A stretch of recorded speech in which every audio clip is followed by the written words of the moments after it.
Hi everyone, it's Monica. I decided to do something a little different this week. I'm doing a slideshow, a quick little slideshow about 5 notable people who have Erb's palsy.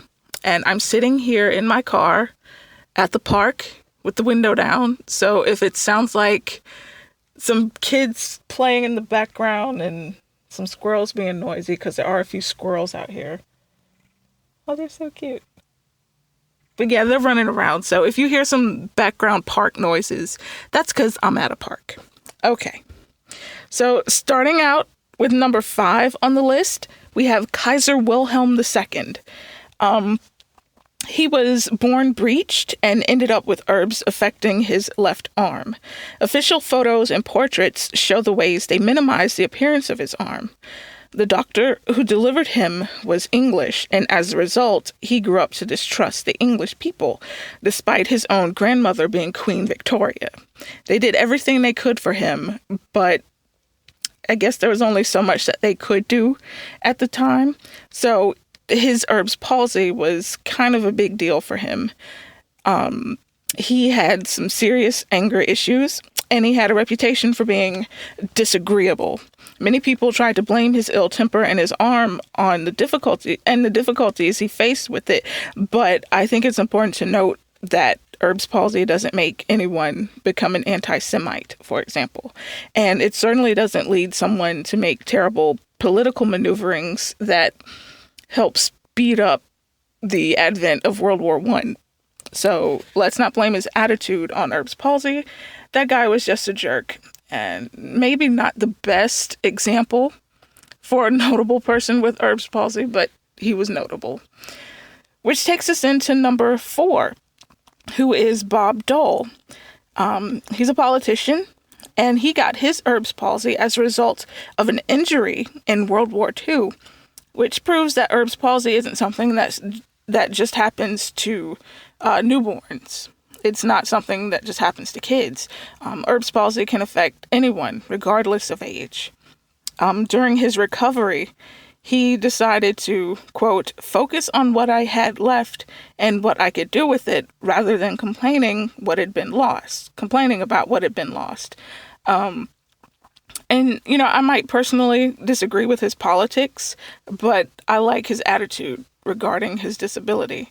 Mr. Dole went on to have a successful political career, notably running for president in 1996. I think he's retired now. I'm not sure. But with all the other political goings on happening at the moment, I'm trying not to get too into it because, well, that's something else entirely. Moving on to number 3, we have Tracy Brooks. She's a Canadian professional wrestler and all-around badass. That's just my opinion. Tracy Brooks has Erb's palsy. She made a name for herself in TNA wrestling. Now, I know next to nothing about professional wrestling, so I can't say I've ever seen her in anything. I've just seen pictures and read a couple of interviews. According to Wikipedia, she was also a model and a talent manager before retiring from pro wrestling for good in 2015. She posed for Playboy in 2009, but they didn't publish her pictures in the print magazine, just online. I'm not sure if that's a good or bad thing, but it's just a little bit of information I thought I'd throw in. Personally, I want to ask her what her workout routine was, because looking at these pictures, she was buff. My goodness. I want to know what she was doing. Okay. Number 2 on the list is Nemo. Okay, I know Nemo isn't a people, he's a fish, but he's certainly notable, and that's why he's number 2 on my list.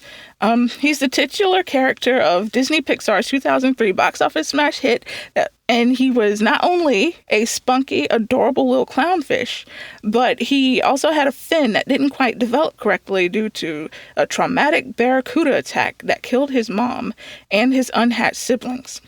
As a result, Nemo's right fin is smaller than his left one. Now, it's not exactly a representation of Erb's palsy, but I think depictions of popular characters with disabilities similar to Erb's palsy can do wonders for a kid's self-esteem, or an adult's. Yes, and adults. I'm not gonna lie. Nemo is an inspiration. They also serve to normalize the presence of different kinds of bodies in an able-bodied world. So don't underestimate the power of a friendly fictional fish's fantastic fin. Yes, I wrote that. Moving into number 1, Martin Sheen. Yes, that Martin Sheen. His was the result of a birth injury and was caused by improper use of forceps when he was born. But that hasn't stopped him from becoming one of Hollywood's most iconic actors. From Apocalypse Now to The West Wing, Martin Sheen has made his mark on film and television. I wish there were more people with Erb's palsy working in front of the camera in Hollywood. Like roughly 2 out of every 1,000 babies born in the U.S. are born with Erb's palsy. It's not what I would call a super, super rare condition. So it's just weird that you don't see much of it. But I think it'd be cool if we had more people like Mr. Sheen and everybody else on this list, except for maybe the good Kaiser, to look up to. I'm probably being a little unfair to him. I don't know. That's just the opinion I formed of Kaiser Wilhelm when I was in school. So that's it. That's my list. I got all of these from Wikipedia, but I would love to hear about other notable people with Erb's palsy. If y'all know of any, tell me in the comments. Let us know. And I'll be back next week with a new video. Don't forget to like and subscribe, you guys. See you next week. Bye.